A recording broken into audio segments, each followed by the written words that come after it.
What's up, comic book fans? Pete here from Comic Books Transformed, and I am stretching pretty hard to fit this movie onto our channel. Brian, you know that there actually is a Rebel Moon comic, though?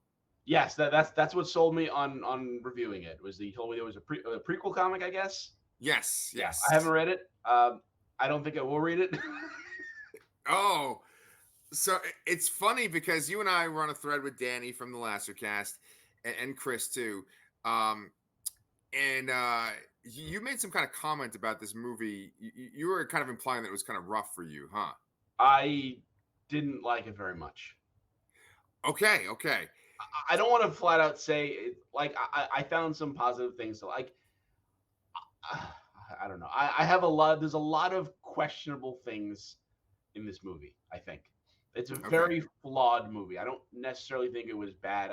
I probably would be interested enough to watch the next part, but it's a very flawed movie to me. Okay, okay.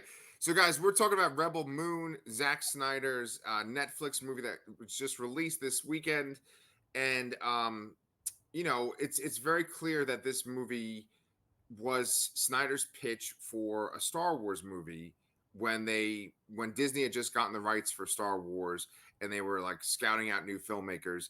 They decided not to go with him and his take, which was essentially Seven Samurai or the Magnificent Seven set in space or set in the Star Wars universe. And I actually liked this movie a lot more than I thought I was going to. So that's why I want to go through with you, Brian, why you think it's a very flawed movie. I want you to Can I tell me. ask you? Well, let me ask you one question. How Go did ahead. you feel about this movie from the trailer? Okay, okay. So from the trailer, okay, for me, Zack Snyder has like a taint to him because of his followers. Like the fact that he's got these like crazed followers that like will like bomb reviews and like just Yes. like always defend him. It really turns me off, right? Um, and so whenever I see a trailer, I always think it seems pretentious, but it's always visually cool. Like this trailer didn't really excite me. I was like, wow, this is a long trailer. I remember seeing that. And I guess that kind of translates to the movie too, because the movie feels long too. So okay, so this is probably where we divert. I actually liked the trailer. I was interested in watching it. I'm a sucker for sci-fi with like deep lore and backstory, and I felt like that was what they were going to give us here. And maybe Right. they sort of did, but um, ultimately it was too Snydery for me. Really is the best way to say it. Perfect. Okay, so what makes something Snydery? Slow mo. This this kind of weird, like trying to be edgy thing, sorta. This is like trying a little bit too hard, and and more slow mo. Um, and other than that, I think I just had a lot of weird, just like practical, logical questions about it. Like, we start this movie off, and we're in this like peasant village. It literally could have been a fantasy village. Like, there's nothing about anything there that didn't say. I think there was one fluorescent light. Like that was the one thing that maybe that separated this from like something in medieval times to a sci-fi movie. Right. And it really baffled me. It's like you're seeing spaceships and laser guns and armor and all that, like power armor and all this shit, robots, and they're literally a peasant village. Yeah. It was visually and culturally like just weird. It just didn't gel. Um, and on top of that too, like the whole crux of the movie is these kind of outcast heroes banded together to save this one singular peasant village.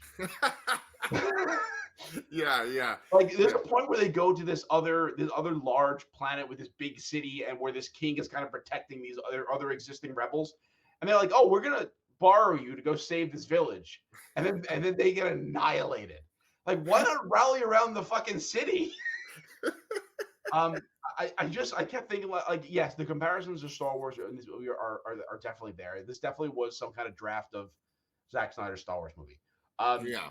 I kept thinking back to A New Hope, how A New Hope in 1977 sold me on how a peasant farmer could look somehow futuristic and science fictiony, Right, uh, right. without technology of any kind, or great production or anything. I mean, I guess it was good production, but um, minimal technology involved, and it Yeah, just didn't gel or vibe in that regard at all. Like when something can do something so much better with so much less, so long ago, it's like, what are we doing here?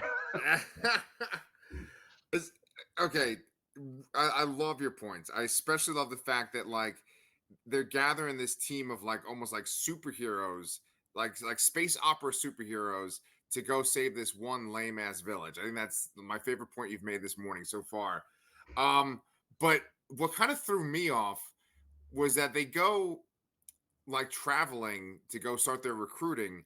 And like that first place, that little saloon they go to, that's on the same fucking planet as the lame ass village, right? Yes, yeah, they Like that walked there, yeah, that kind of throws me off too. I mean, I know it's essentially it's like, okay, well, here's the farms and stuff, which is almost like Luke's, like it's like a set of farmers that are like Luke, and then here now they're at Mos Eisley. I yeah, get that, right? and that's where we meet Han Solo. And that's where we meet Han Solo. Yeah, yeah, yeah. Okay. Charlie Hunnam, he's actually my biggest problem with the movie because he's got like some kind of weird alien Irish accent in this. Okay, so I have to say here, I have not seen Charlie Hunnam in that many things. I did not watch Sons of Anarchy. I Yeah. do like him in Pacific Rim. I Yes. don't think he's a good actor. Damn. Him, if you put him and Jason Momoa in a movie, I probably wouldn't watch it. Damn. Man, Um, the Coors Hair School for Acting this yeah, morning, I'm man. sorry, he's not. He's like, I can't remember. There's this movie. What is this movie? Crimson There's this Peak? movie. What? Crimson Peak, he's No, in not that. Crimson Peak. I didn't see that. This is a movie with him and Colin Farrell in it. They have these very thick English accents, and there's something. And I kept seeing this one clip of Charlie Hunnam like confronting these kind of like English street toughs, and Yeah. I'm like, why did someone put this on here? Did someone think this was like cool or good? Because it's kind of like laughably bad to me. And I don't know. I'm sorry to Charlie Hunnam. I'm sorry to Jason Momoa. I don't think you're good actors, or maybe you're not casting the right parts. I don't know, but he was a bad Irish Han Solo. Yes, yeah. His accent was so off-putting that it would take me out of the movie. Like Yeah, him just talking. Now we're gonna go to this planet, Let's yeah, go find the guy with the big bird. It's just like because I know that he doesn't have an Irish accent. He's from like northern England. That's not his accent that he has. yeah. He's English. Yes. Yeah, yeah. Um, I mean the recruitment drive too. I mean I get. I mean I appreciated all the weird aliens and shit. Like I like that cantina scene. I like seeing all those weird aliens, but essentially we recruit all these people, and they're all humans. Like you show me all these weird aliens. You show me this cool kind of robot. It's like Anthony Hopkins. I think it was Anthony Hopkins, right? It's absolutely Anthony Hopkins. Yes. Like, and there was even that soldier that in the beginning that kind of rebelled with Cora. Sure. Uh, I'm like, what happened to them?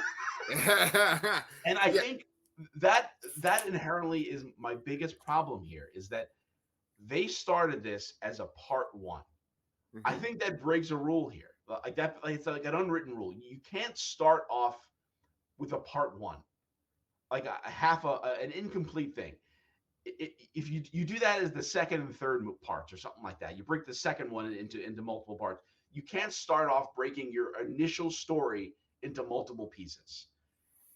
I mean, yes, you can plan a trilogy, absolutely. This feels like half a movie. Right, It's a right. very long half of a movie too. It's like over 2 hours. It's 2 hours and 15 minutes. Maybe Yeah. two. Maybe it's 2 hours if you make all the slow mo play at regular speed. Oh man, man.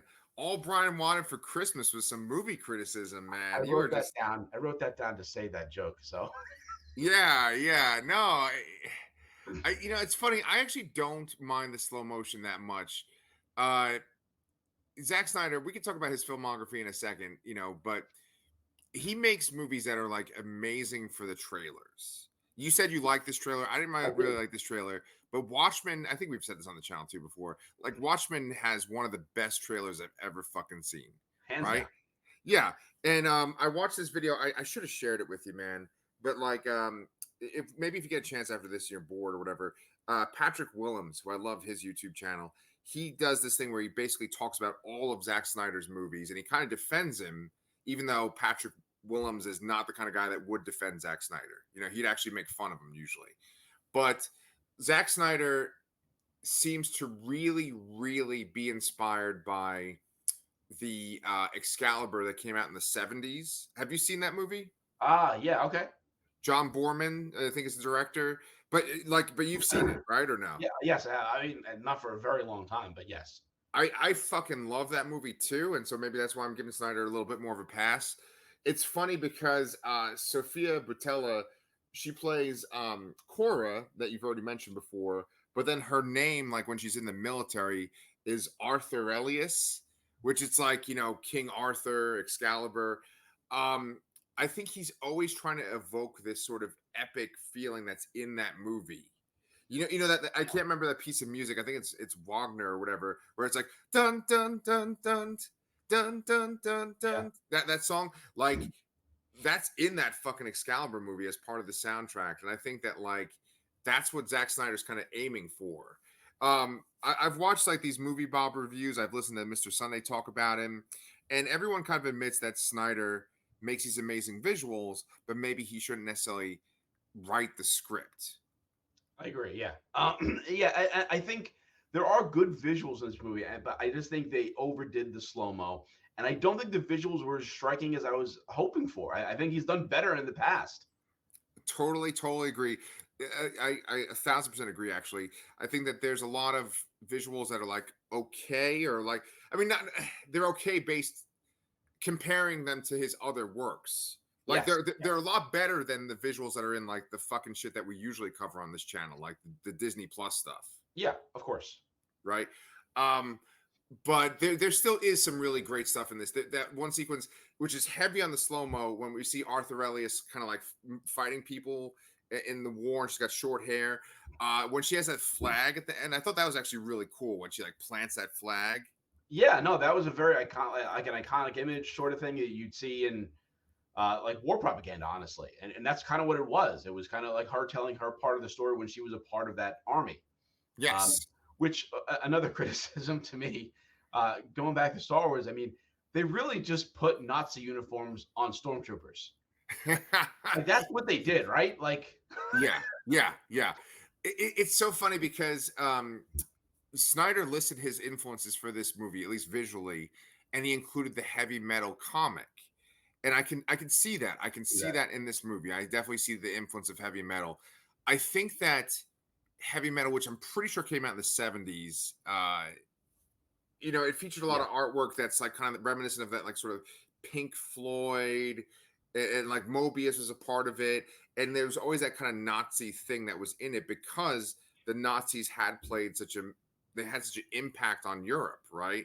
So yeah, obviously they influenced these European artists in heavy metal, and that's I feel like that's translated into this movie where it's like this kind of Nazi imagery. And Well, I, and no, but I mean, what I really mean by that, I mean, stormtroopers and the Empire are kind of modeled after that, really. But it's just a very, I mean, I don't want to say it's deeper or something like that, but it's like weird. It's like a weird reversal. It's like stormtroopers are an offshoot of that, but this is a copy of that, but more like the thing it was inspired by. It was right. like a weird choice to make, I guess. Yes, yeah. I mean, it's when you do this kind of fantasy stuff, which is like it doesn't really have any kind of basis in reality, but yet you use the imagery of something that is very real and very present in our modern world. It does feel strange, you know. Yeah. Like, and when we could talk about that main villain in the movie too in a second, but there was one other thing I wanted to say. Oh, okay. So I know that like Nazis, like just their presence and their imagery has affected Europe.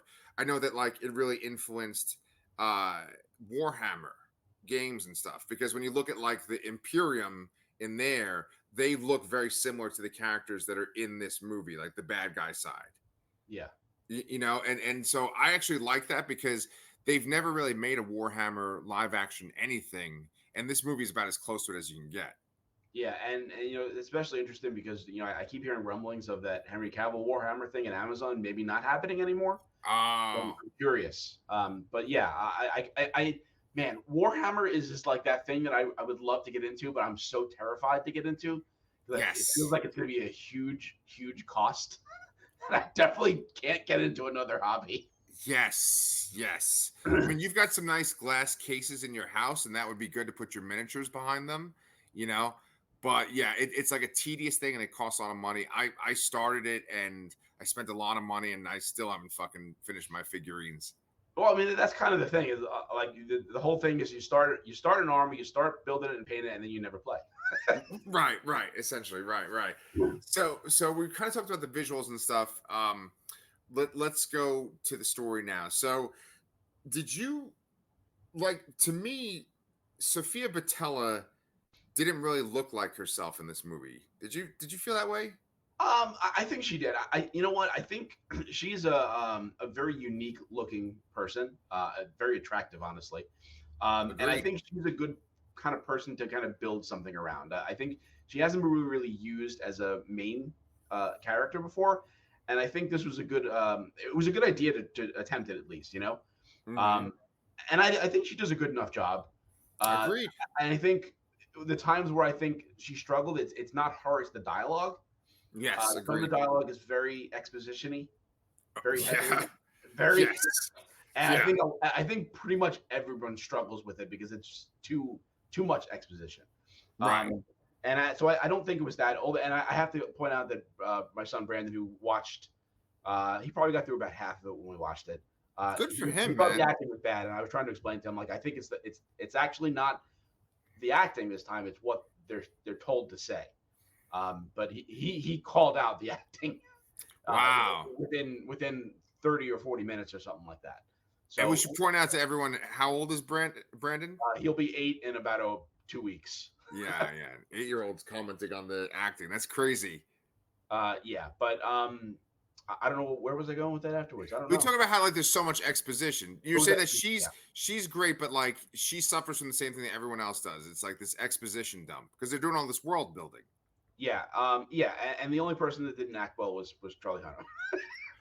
Well, I actually, you know what? I have this. Some of the positives I found here. I actually really liked Ed Skrein as the villain, Atticus. He did a really good job. And the one thing that you asked me what makes a movie Snydery is like that kind of weird edginess to it. mm-hmm. I think there was some really weird, edgy sexual stuff in this.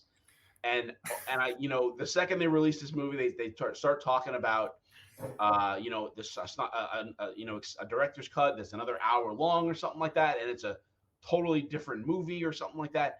And all I can imagine is there's a 15-minute sequence with those tentacles. Yes, yes. That's what I want, man. Nice and kinky. No, it's funny because Danny and I talked about this before we recorded yesterday. He was saying, does like Snyder intentionally make things so that they'll be controversial? Like, does he set it up so that like now there has to be a director's cut or unrated cut? Because one thing I noticed with this movie too is that it's very bloodless. Like, there's a lot of like violence, Yeah, but with the actual blood and stuff, like so obviously we're talking about spoilers. At one point, one of the characters, Gunner, takes a thing that's sort of like the weapon they use in No Country for Old Men, where it just kind of shoots a metal cattle prod. spike. Yeah, thank you. Is it called a cattle No, not prod? cattle prod. Oh my God, it's not a cattle prod because that's just like a shock, like a electric charge. Yeah. Um, it's gonna come to me as soon as you start talking again. So just Okay, perfect. So anyway, like they use it on Charlie Hunnam. They put it under his chin and just like shoot it up into his head, and all you just see is like his face, his eyes go wide, but that's not it. There's no like blood spurting out the top, and like not like any brains or anything like that. Um, people get shot in the head, people get shot multiple times, and there's just not really any blood. There's like burn marks and stuff. People get limbs cut off. It's just at one point that fucking giant bird, which I thought that whole sequence was kind of stupid. The giant bird goes and attacks the guy that has captured it, and like he puts this big claw on his body, and you'd yeah, think that it would like rip him apart or like rip his head off or something, but it's just like he just kind of goes, oh, like he's taking a shit. yeah. He's got this, I don't know. Yeah, that speaking of that bird sequence, while I was watching it, I didn't think it was bad. Like, I'm like, okay, this is sort of interesting, but I thought they were implying that like the bird was going to go with him or something. Yeah. And then when it doesn't, it's like, what the fuck is the point here?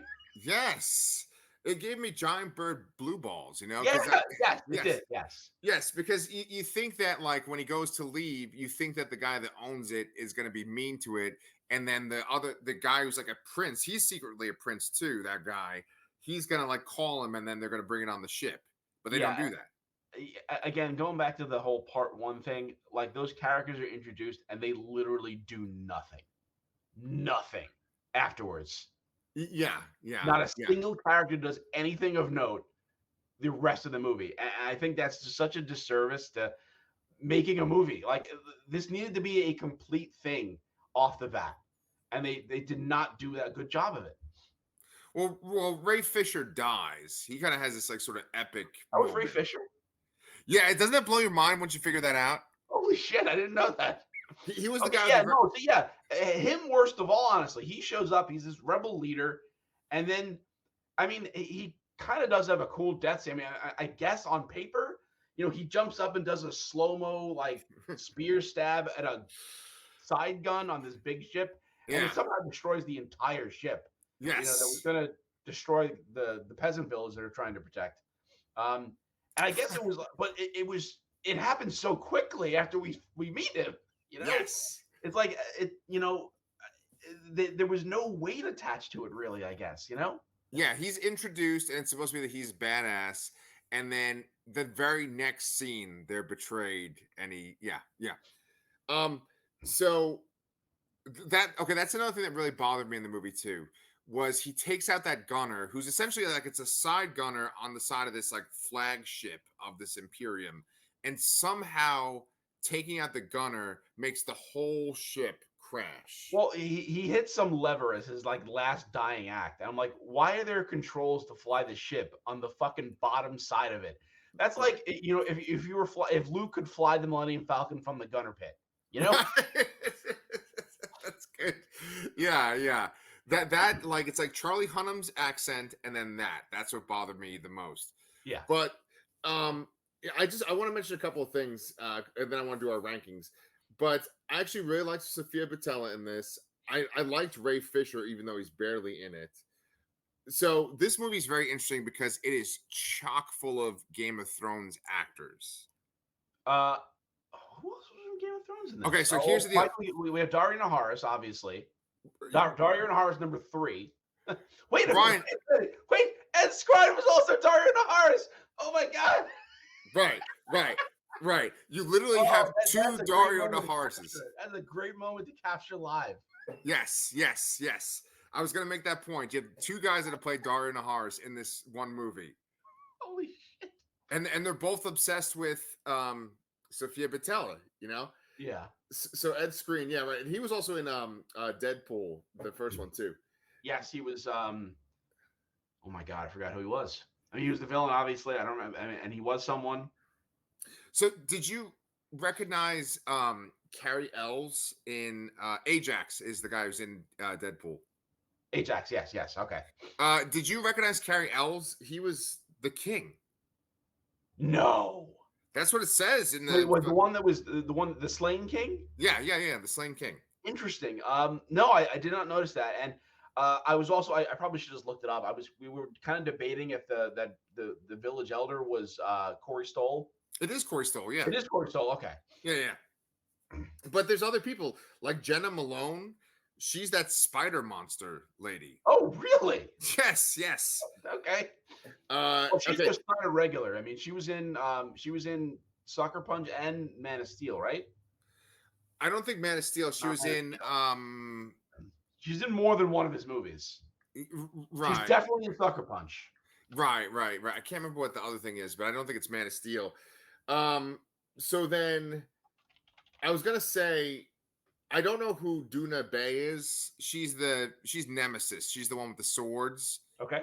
And they say she's a cyborg. I didn't realize. I mean, I'm assuming that she's like part robot, part. Yeah, at one point she gets her arm stabbed by the spider, and you kind of see some cybernetic parts on her arm. So I mean, but that's as much as they let on there, I think. Yeah. There's a guy named Ray Porter. He's the guy that has the bird. He like owns the bird at first. Okay. And The only reason why I'm bringing up Ray Porter is because I love him as a narrator for audiobooks. He's narrated a bunch of Scott Sigler books and other like Jonathan Mayberry books, and I love him as a narrator. He's a really good book narrator. He was Darkseid's voice in the Snyder Cut. Oh, okay. Okay, so he's the farmer guy or whatever that gets killed by the bird. And then Jamon Hansu, we should mention him. Hansu, yeah. It's weird because he's talked about so much in this movie, but he really doesn't have much of a role in this first No, part. he's talking about this as being this great general, and and I mean he got pretty ripped for this role. It looks like too. Yeah, And then he shaves his beard and then that's kind of it. Like he doesn't even really say anything. Like he shoots some guys in the last scene, I guess, but yeah, it's kind of weird. It's like you assemble this group of like leaders to fight for this peasant village. And again, I'm coming back to that point again. It's just the the overall goal of this movie was just not a good one. yes, yes, It's not an interesting enough premise. right. I've never seen Seven Samurai. I've never seen Magnificent Seven, but I think that like in those movies, I'm assuming you have characters that are just sort of very skilled, amazing warriors, but they're not necessarily like revolutionaries. And I Yeah. think that that's the problem here is that essentially like you're putting together this team that would essentially try to overthrow this empire at one point too. Yeah, they just needed to, and maybe they'll do this in the second part. They needed to kind of grow the scale of whatever rebellion they're trying to put together here. Although maybe that's just copying Star Wars too much, Right, you know. right, But right. I guess that's an issue here. And just going back to a previous point, Jenna Malone wasn't in Man of Steel. She was in Batman v Superman. I have no idea who the fuck she was. I lost it. Where is it? Yeah, I don't know who she was either. Janet Clyburn? No Oh idea. yes, I don't famous comic book character Janet Clyburn. No, Janet. Janet. Okay, I don't even know who the fuck that is. I'll have to look that up. Yeah. Maybe she was like a lab assistant or something to Lex Luthor. Maybe. Something like that. Yeah, yeah. What was I gonna say? I mean, there's things that I like though. I did like there's sort of like these little vignettes, and I did like the sequence with Nemesis and the Spider Woman. I like that sequence when they're in that saloon and there's that sort of like that brain creature that's almost like Starro. It's using that guy to talk for it. I actually Yeah, really, no, that was a cool like alien scene in Mos Eisley. I enjoyed that scene. I enjoyed seeing that kind of like world building, I guess. You know, yeah, the yeah, races, and then they just give us all humans. yeah, right, right. Well, I mean, but there is good world building. Like I like when they have the bounty hunters and they have these things that like essentially like bound you and then you're awkwardly held Yeah, up. it kind of looked like Scorponok, but like a torture chamber version. Yes, yes, yeah. I really I dug that. But you know, I also had to make I mentioned before how it was weird to have a peasant village and then have like all this sci-fi stuff elsewhere. You know, they also go to 300 World to rescue General Titus too. So it's like another kind of like weird, like setting like that just didn't match up. Yes. Yeah, it's weird because you know, I for the thumbnail, I compare it to three things. I compare it to Star Wars, Warhammer, but then I also throw in Jupiter Ascending. Have you seen that one? Yeah, unfortunately.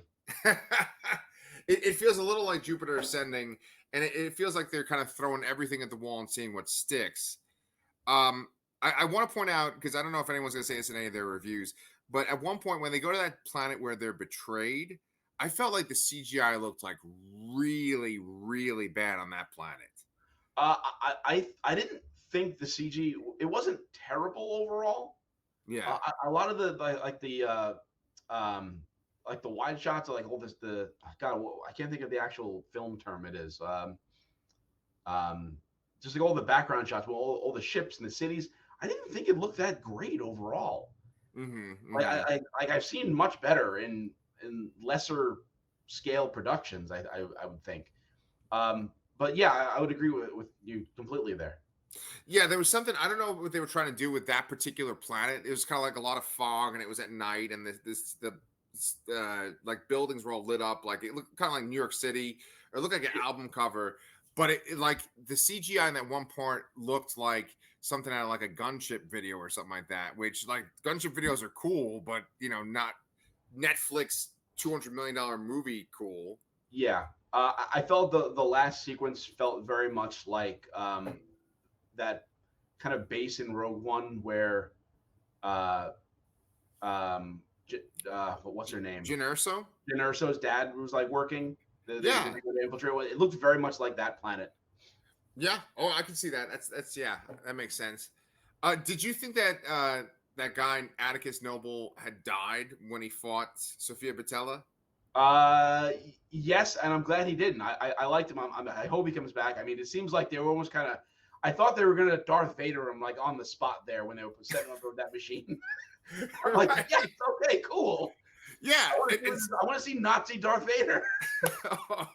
I'm not going to use that as a soundbite, I promise. Okay, thank you. But but even that sequence though, I actually really love that sequence. I love that sequence where he's in that sort of embryo and he's got the two sets of tubes and one is like blue and one is red. I thought that was like really cool. Yeah, no, that was a cool visual. I think there's a lot of like interesting looking visuals in this movie. It's just I feel like it was just like a patchwork of cliches otherwise, you know?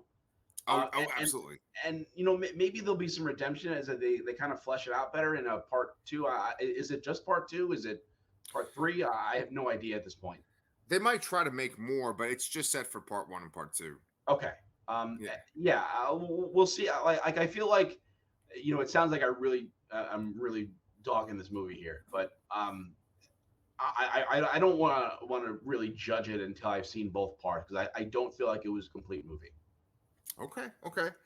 Well, I'm assuming then that it doesn't make your top 5 for our channel this year. It does not. I would actually exclude it, I think, because I don't feel it's a complete thing. Much like I won't include Invincible because it's not complete. Oh fuck! Which Just you messed can up my whole. fine. That's Okay, totally okay, fine. okay. I was like, you really fucked up my list then. In that case, No, I think very very highly of Invincible, but I want to see the whole complete thing before I count it. Like I would have to count that at a next year for me personally. okay. Just like we didn't count Doom Patrol last year because we only got half of it.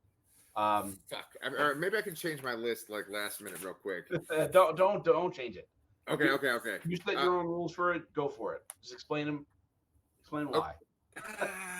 All right. Well. Basically, I'll tell everybody the rules. For us, for what we cover, because we cover very specific things.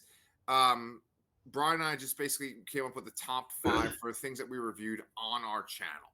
So it had to be things that came out in 2023 and they were on our channel.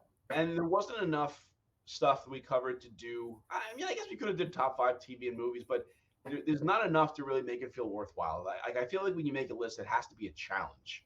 You have to feel like, oh god, I can't believe I'm leaving this off. There has to be something about it to drive it along. Otherwise, you're just ranking things. I guess we do that often anyway. But right. But I feel like we should do something a little bit different for the end of the year and make it maybe a little more interesting.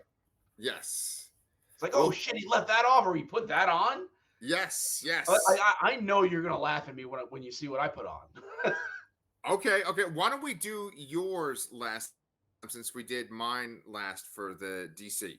Sounds good. Okay. I just radically changed my list because of your thing that you just said about Invincible. Okay. So I added something that wasn't on it at the very bottom here. So I put Gen V as my 5th. All right. Can I say that that's also my number 5? Brian, it's just going to be, I'm going to say the thing, then you're going to be like, that's mine too. You'll see. I'm going to, with one exception, I think. Oh, fuck. Okay. Well, this next one is probably the exception because I think on this channel, for this whole year of 2023, I pretty much made every single video with you, of which we're up to video number 192 at this point. Nice. But I didn't cover the Doctor Who specials with you. I covered them with Mike Bongiorno from Pop Culture Man Children. So that's actually my number 4. Okay. So that's not my list because I did not see it. Okay. Then my number 3 is Teenage Mutant Ninja Turtles Mutant Mayhem. Okay.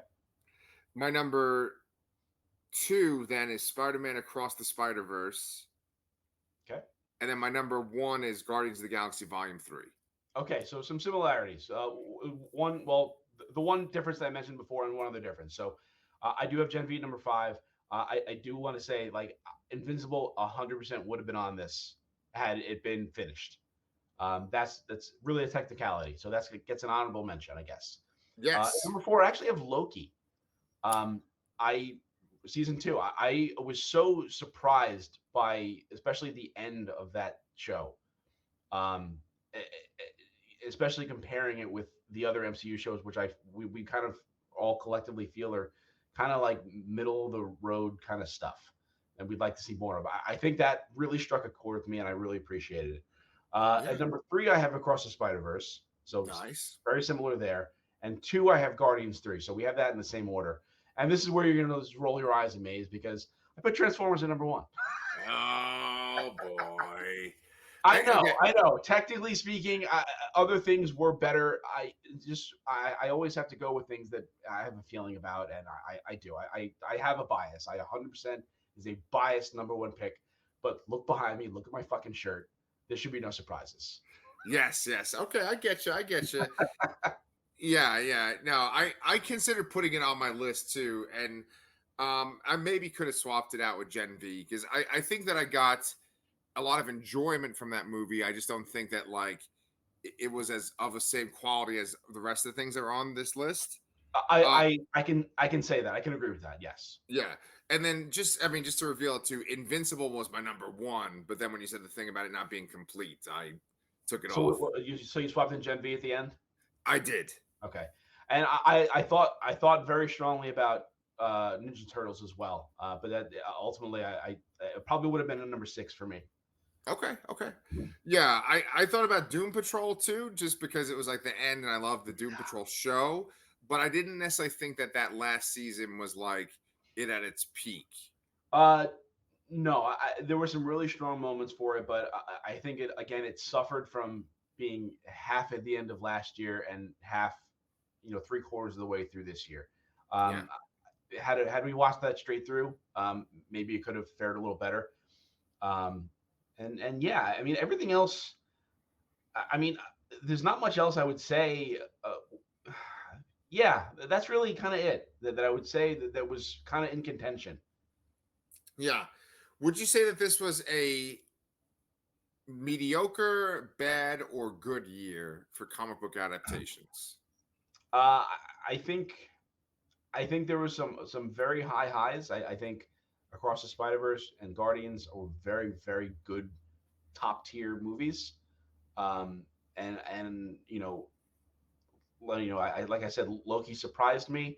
I think Gen V was very good, but other than that, I want to say it's a little subpar. There's a lot of mediocre stuff and things that weren't good. We talked about the other Marvel shows that this year was Secret Invasion, which we didn't really like very Oof, much.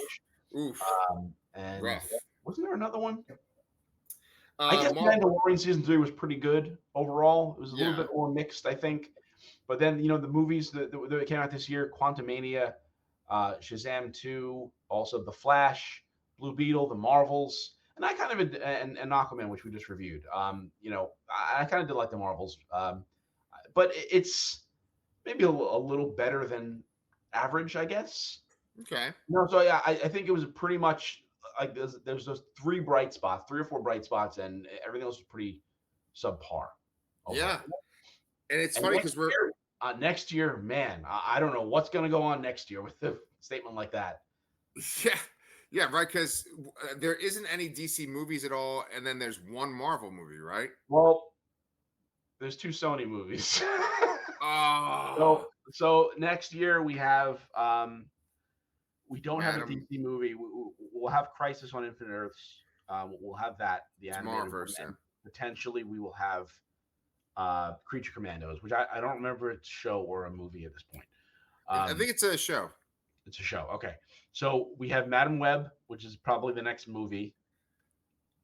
And then Craven and Deadpool 3. Oh That's it. God. Oh God. We're gonna have to find some gap fillers next year. Quite a few of them. I don't know. There I will be like. some Star Wars shows. There's going to be the Acolyte and Skeleton Crew. I don't think there's not going to be a Mandalorian next year. And I mean, if the rumors are true, that might even be just become a movie. Season 4 may be a movie. Wow. And we're not getting any proper MCU movies here. I mean, I guess then Deadpool sort of.